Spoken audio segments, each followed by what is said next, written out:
Hello बच्चों, let's see the question. A solid sphere, a hollow sphere and a disk all having same mass and radius are placed at the top of an incline and released. The friction coefficient between the objects and the incline are same but not sufficient to allow pure rolling in any of three cases. Then which of the following options is correct when objects reach bottom of the incline? First, solid sphere will take least time and hollow sphere will take least kinetic energy. Second, all will take same time and hollow sphere will have least kinetic energy. Third, all will have same time and all will have same kinetic energy. Fourth, disk will take least time and will have least kinetic energy. Now, to answer this question, first we will discuss here the key concept. And here key concept is rolling of an object through an inclined surface. तो यहाँ पे अगर हम बात करें rolling of an object की, तो rolling में दो कंडीशन बनती है. एक तो प्योर रोलिंग, दूसरा हमारे पास यहाँ पे रोलिंग विथ स्लिपिंग. तो इस पर्टिकुलर केस में हमारे पास प्योर रोलिंग नहीं दे रखी है. It is a condition that is rolling with slipping. तो हमारे पास यहाँ पे तीन ऑब्जेक्ट दे रखे हैं. एक तो है solid sphere, next one is given as hollow sphere and last one is given as disk. तो तीनों को हम यहाँ पे एक इंक्लाइन सरफेस से रिलीज करते हैं और यहाँ पे जो सरफेस और ऑब्जेक्ट के बीच का कोफिशिएंट ऑफ फ्रिक्शन है that is same but that is not sufficient to allow pure rolling in any of the three cases. तो सपोज यहाँ पे हमारे पास थीटा एंगल बन रहा है. इस पर्टिकुलर केस में हम ये मान के चलते हैं हमारे पास ऑब्जेक्ट हो गया, ये डाउनवर्ड डायरेक्शन में यहाँ पे मूव कर रहा है. तो हमने रेस्ट से इसको यहाँ पे मूव करना स्टार्ट किया.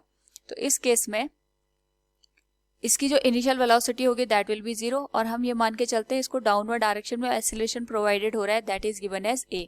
नाउ यहाँ पे इस पे डाउनवर्ड डायरेक्शन में mg फोर्स एक्ट करेगा that is due to the gravitational field. और इसको अगर हम दो कंपोनेंट में रिजॉल्व कर दें तो ये कंपोनेंट बनेगा mg cos theta and this will be mg sin theta. And जो नॉर्मल है हमारे पास ये यहाँ पे नॉर्मल रिएक्शन फोर्स एक्ट करवाएगा that is given as n. Now यहाँ पे क्योंकि ये जो ऑब्जेक्ट है ये डाउनवर्ड डायरेक्शन में मूव कर रहा है तो जो फ्रिक्शनल फोर्स होगा इसके अपोजिट डायरेक्शन में यहाँ पे एक्ट करेगा. तो इसके लिए अगर हम यहाँ पे नेट फोर्स की वैल्यू लिखें we can say in the horizontal direction हमारे पास जो फ्रिक्शनल फोर्स है और mg sin थीटा है इनकी वजह से ही यहाँ पे एक्सेलरेशन प्रोवाइडेड होगा. और जो यहाँ पे फ्रिक्शनल फोर्स है वी कैन से इसकी जो वैल्यू होती है it is given as mu into n. Mu हमारे पास यहाँ पे कोफिशिएंट ऑफ फ्रिक्शन है और n is the normal reaction force. तो जो फ्रिक्शनल फोर्स है इसकी वैल्यू हम यहाँ पे लिख सकते हैं म्यू इंटू जो एन है from the given condition we can say. क्योंकि वर्टिकल डायरेक्शन में कोई भी मोशन नहीं हो रहा है तो जो वर्टिकल फोर्सेज एक दूसरे को बैलेंस करेंगे we can say summation of vertical forces will be 0 और इस अकॉर्डिंग हम एन की वैल्यू सीधे लिख सकते हैं यहाँ पे mg cos थीटा के बराबर. This will be equation number first. Now यहाँ पे अगर हम नेट फोर्स की बात करें we can say net force in the horizontal direction.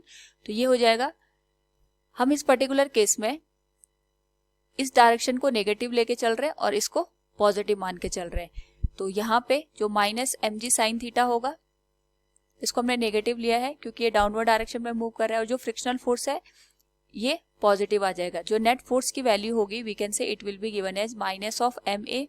तो ये आ जाएगा minus mg sin theta will be given as plus frictional force. अगर हम यहाँ पे थोड़ा साइन को एडजस्ट करें तो जो m इंटू a होगा it will be given as mg sin theta minus frictional forces. ये क्वेश्चन नंबर 2 हो जाएगा. तो so from equation 1 and equation 2 अगर हम दोनों इक्वेशन को यहाँ पे रिलेट करें तो ये इक्वेशन बनेगी m into a will be given as mg sin theta minus जो फ्रिक्शनल फोर्स है इसकी जो वैल्यू होगी it will be given as mu into mg cos theta के. नाउ यहाँ पे अगर हम a की वैल्यू देखें तो m दोनों साइड से यहाँ पे कैंसिल आउट हो जाएंगे. It will be given as g sin theta minus mu into g cos theta. ये हमारे पास इक्वेशन नंबर 3 बन गई. नाउ हमें यहाँ पे अगर तीनों ऑब्जेक्ट को एक ही पोजीशन से रिलीज किया है, यानी तीनों की इनिशियल वेलोसिटी सेम होगी, दैट विल बी 0। और यहाँ से तीनों को सेम डिस्टेंस कवर करनी है। अगर हम यहाँ पे इनकी जो लीनियर डिस्टेंस है इसको कंसिडर करें तो तीनों को यहाँ पे सेम डिस्टेंस कवर करना है। तो उस अकॉर्डिंग हमारे पास जो टोटल डिस्टेंस कवर्ड होगी, we can say it can be written as S equals UT plus half AT square. तो जो हमारे पास डिस्टेंस आएगी तीनों के लिए सेम आएगी। इनिशियली तीनों यहाँ पे रेस्ट में थे तो ये वाली वैल्यू 0 हो जाएगी, initial velocity will be 0 and it will become plus 1/2 A into T square. Now अगर हम यहाँ पे A की वैल्यू पुट कर दें तो इस अकॉर्डिंग हमारे पास जो A की वैल्यू है it will be given as G sine theta minus mu into G cos theta, और ये मल्टीप्लाई हो जाएगा यहाँ पे टी स्क्वायर के साथ।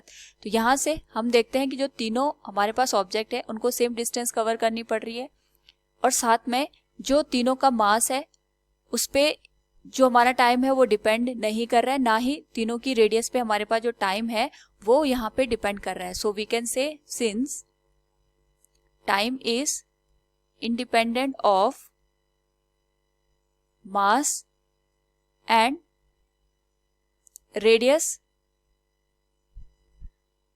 so we can say all will take same time। तीनों यहाँ पे सेम टाइम लेंगे to reach at the bottom. तो तीनों को यहाँ पे बॉटम पॉइंट पे आने में सेम टाइम लगेगा। नाउ साथ में हमें यहाँ पे काइनेटिक एनर्जी का कॉन्सेप्ट भी पूछा है। तो यहाँ पे हम देखेंगे तीनों में किसको ज्यादा यहाँ पे काइनेटिक एनर्जी मिलेगी at reaching the bottom point, और किसको यहाँ पे सबसे कम काइनेटिक एनर्जी यहाँ पे प्रोवाइडेड होगी। तो अगर हम यहाँ पे अगेन कंसीडर करें कि हमारे पास ऑब्जेक्ट है जो कि डाउनवर्ड डायरेक्शन में यहाँ पे मूव कर रहा है, इनिशियली तीनों की जो यहाँ पे इनिशियल वेलोसिटी होगी वो 0 होगी।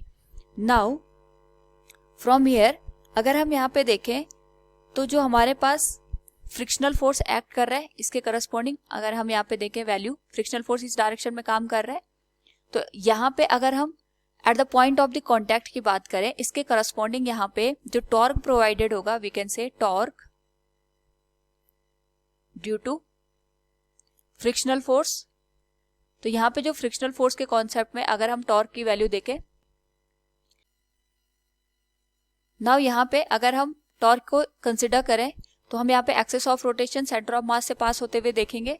तो torque can be given as force into perpendicular distance. Force यहाँ पे फ्रिक्शनल फोर्स है, परपेंडिकुलर डिस्टेंस रेडियस हमने यहाँ पे कंसिडर की क्योंकि तीनों की रेडियस यहाँ पे सेम दे रखी है। सो वी कैन से जो यहाँ पे फ्रिक्शनल फोर्स की वैल्यू होगी it will be given as mu into N into R, और यहाँ पे जो एन आएगा जैसे हमने पहले भी देखा था ये एन आ गया, और इसको जो बैलेंस करेगा it will be mg cos theta.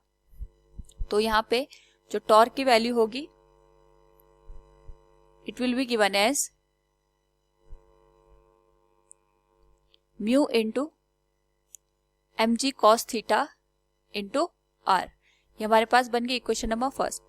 Now यहाँ पे वी कैन से अगर हम तीनों ऑब्जेक्ट की बात करें अकॉर्डिंग टू द क्वेश्चन, अगर हम यहाँ पे देखें तो हमारे पास दे रखा है solid sphere, hollow sphere and a disc all having same mass and radius. तो यहाँ से अगर हम टॉर्क को देखें तो टॉर्क के करस्पॉन्डिंग जो वैल्यू निकल के आ रही है, तीनों के लिए जो मास है ये सेम है, रेडियस सेम है, और साथ में जो कोफिशिएंट ऑफ फ्रिक्शन है क्योंकि जो हमारे पास सरफेस है वो भी हमने सेम ले रखी है।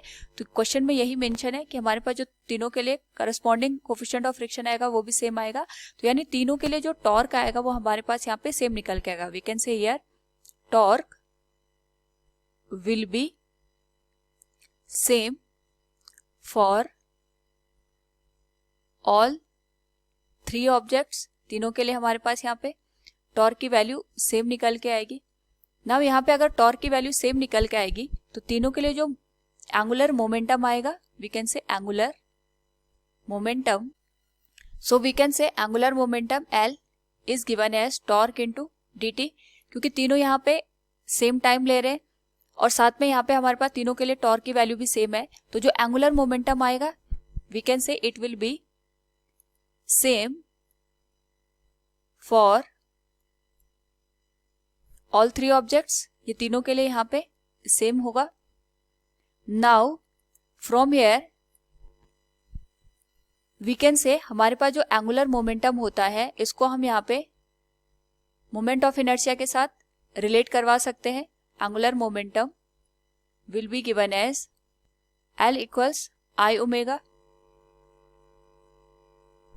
और यहां से हम ओमेगा को रिप्लेस कर सकते हैं बाय L बाय I से, क्योंकि L तीनों के लिए सेम है.